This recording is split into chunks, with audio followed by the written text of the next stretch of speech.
Welcome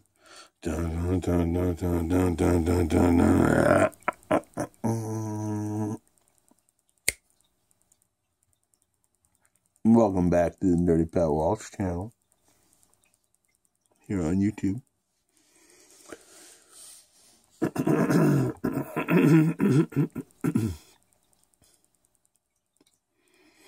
For more dip and snuff and random stuff. You know what I mean? So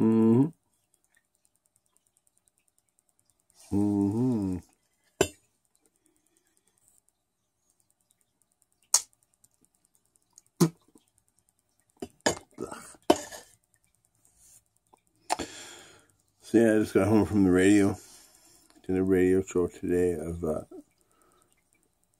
it's like a members of the group show, and I only played about half of what I wanted to play, so it's going to be at least a 2-part show. But I had to play a lot of stuff I did want to play. Some of that being some of the more notable members of the group, like Keith Morris and Chip Kinman and Eric Spicer.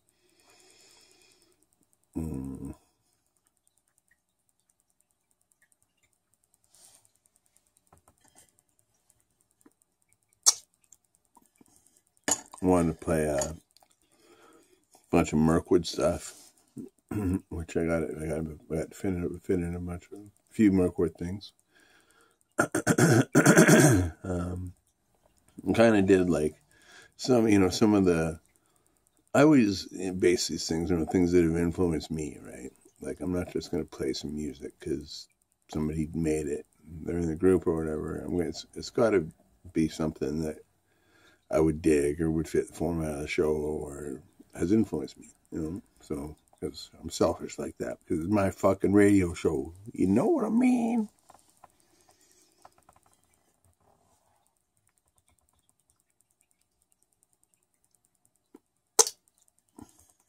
It's like this YouTube channel. No compromise.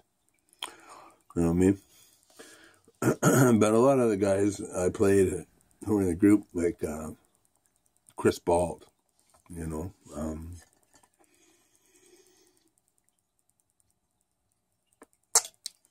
Chris might even watch these videos. I don't know. I know he was trying to subscribe to this channel for a while. And I have like 55 subscribers who I don't know who they are. So could be one of them. But yeah, Chris Bald, I played a few of his bands. I didn't get to everything I wanted to play by him. He's done so much, but I played the Faith. I've tried to play an Embrace song, but I cut myself off halfway through. And I played an Ignition song that goes through my head more than any other song, called Anger Means. You won't believe how much this song goes through my head.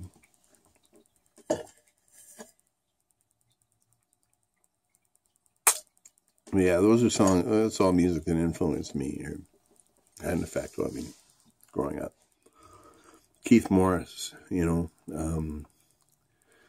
played all his bands, Black Flag, the Circle Jerks.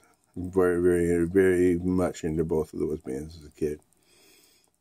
And his new band, or the band that he had recently called Off, which are just as good as either of those bands. I didn't play any Flag because, it's the same as Black Flag. They're Greg Ginn. But, yeah, I played some Naked Ray Gun. Eric Spicer plays drums for them. Hell of a nice guy. Just yesterday, I connected with Jamie Problem of the Problem Children, and now of Artificial Dissemination. I've been doing that for about 5 years, I guess. And I'm very pleased to say they're a two-piece like me and Joe.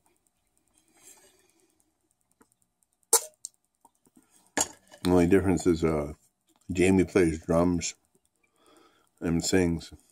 So, Joe sings too, but I sing lead. So they're very similar in what we do in lots of ways. They're more thrashy, punk rock thrashy. We're more bluesy, but definitely be a good matchup for a two-piece band night for sure. So hopefully that would happen sometime in the future, whenever. I'd love to play a gig with Jamie Problem, but be an honor. But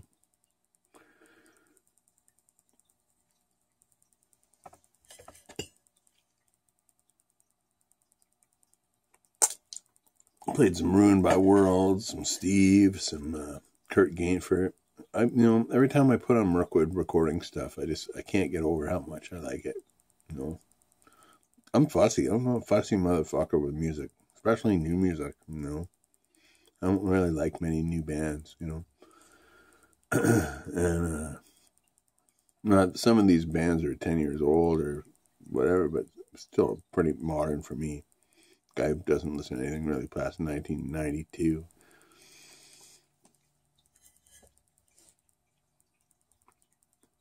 And even that's pushing it most of the time.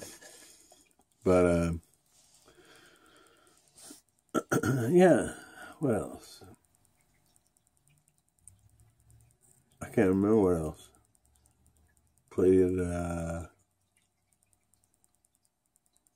Chip. I talked about Chip Kinman. I think I talked about Chip Kinman. Played the Dells, Rank and File, Ford Maddox Ford. Maybe I didn't talk about Chip. Maybe I just talked about him on the radio. But I've talked about him a lot here. The Dills were a fucking game-changing band for me. Just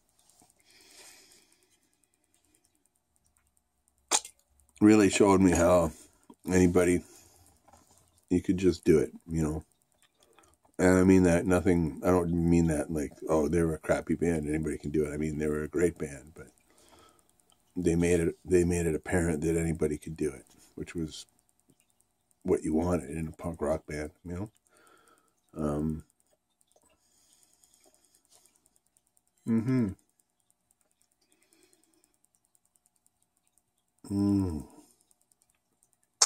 gonna dip all day, man. I'm getting down to the last of my dip, so I gotta be more sparing. I gotta be sparing with it. Take a little. I took a big fat pinch because I haven't had one all day. But like that matters to anybody out there.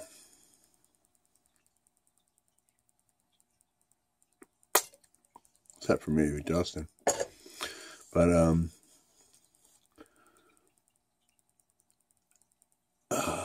yeah, next week I'm gonna do another members only show. I'm gonna showcase more Mirkwood bands, more Bone Daddy,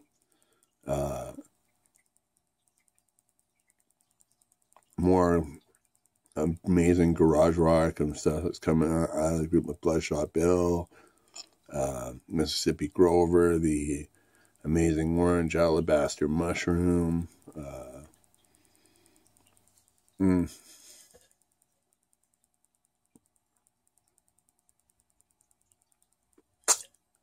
Maybe some Tyler Watson. I don't know. I'm not get any of that. But it's going to be a corker. I'll tell you that much. Because I got a good fucking group. Good fucking talented group of people out there in the warehouse. So thank you all for the amazing music you create. And thank you all for giving me the opportunity to create music for you. And to have these forums where we can all get together and hang out in cyberspace. Like here on the YouTubes and on the Facebooks and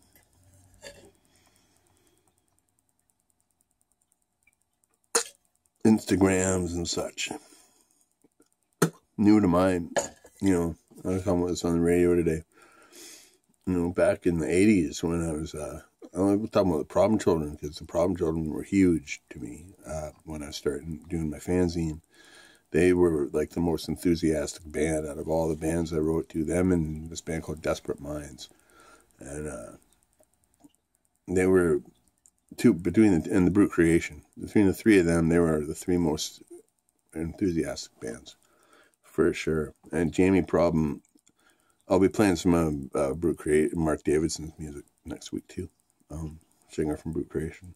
And Hockey Teeth. And Stands Against Fear.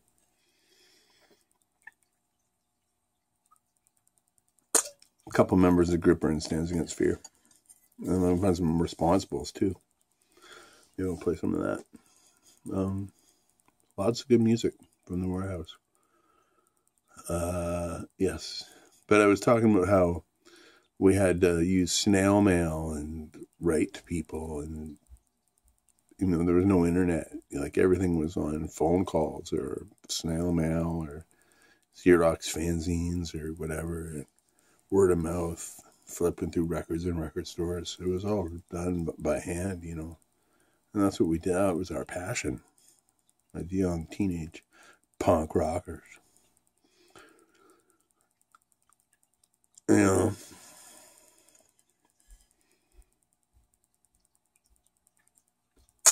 Yeah, I stole cars. Yeah, I did a lot of drugs and drank a lot. But I successfully published 2 magazines that got pretty good distribution over the years. That one and my prisoner poetry magazine, The Cockroach Warehouse. Yeah. Anyway, I could go on. And I probably would if I had more time, but I don't. So I'm going to wrap her up. But thank you for listening to the radio show today, if you listen. And we're going to have another member show next week. And I'll be seeing you later.